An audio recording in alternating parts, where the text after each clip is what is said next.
Hi, welcome to our math. Today I'm doing a series of videos on system of equations and specifically current and motion problems.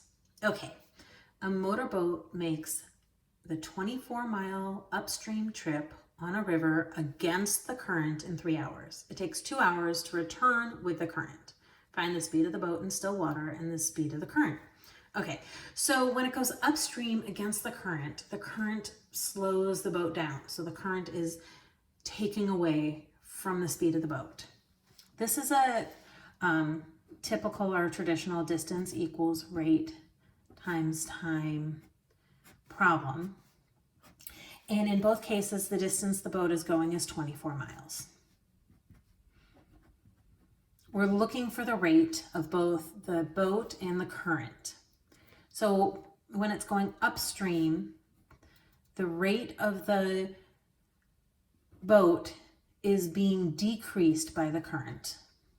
And when the boat goes downstream, the rate of the boat is being increased by the current. The current is pushing it along. Because the rate of the boat is being decreased when it goes upstream, it takes 3 hours. And because it's being helped along with the current when it goes back downstream, it only takes 2 hours. So it gets helped along quite nicely.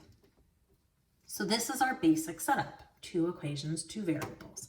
Now, one way that this often gets solved is you distribute the 3, you distribute the 2, and then you start solving your system of equations. But because the c's are already equal but opposite with a negative c and a positive c, another thing we could do is we could just come in here, because 3 goes into 24, and multiply this by 1/3 on both sides, and multiply the bottom equation by 1/2 on both sides.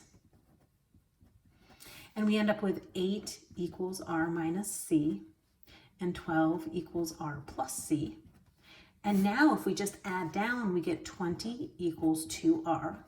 We can divide both sides by 2, and 10 equals r. And just like that, we have that the speed of the boat is 10 miles per hour.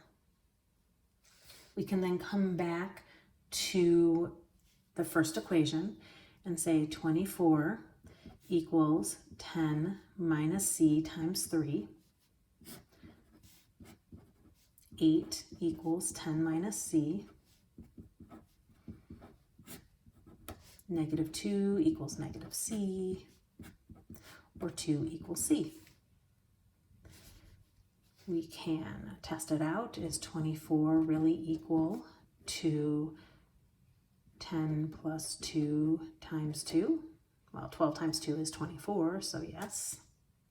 So now we have our 2 answers. Because the question is written in a complete sentence, our answer should be written in a complete sentence. The boat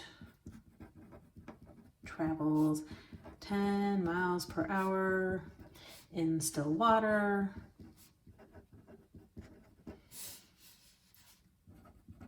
And the current is 2 miles per hour. Now I'm sure miles per hour is the wrong units, but since this is miles and this is hours, those are the units I'm using. If there are other better units and a question could be written better, you are welcome to email me and I will write a new question. Beyond that, I hope you've enjoyed this video. Please subscribe to my YouTube channel, like my Facebook page, and I will see you on the next video. Thanks.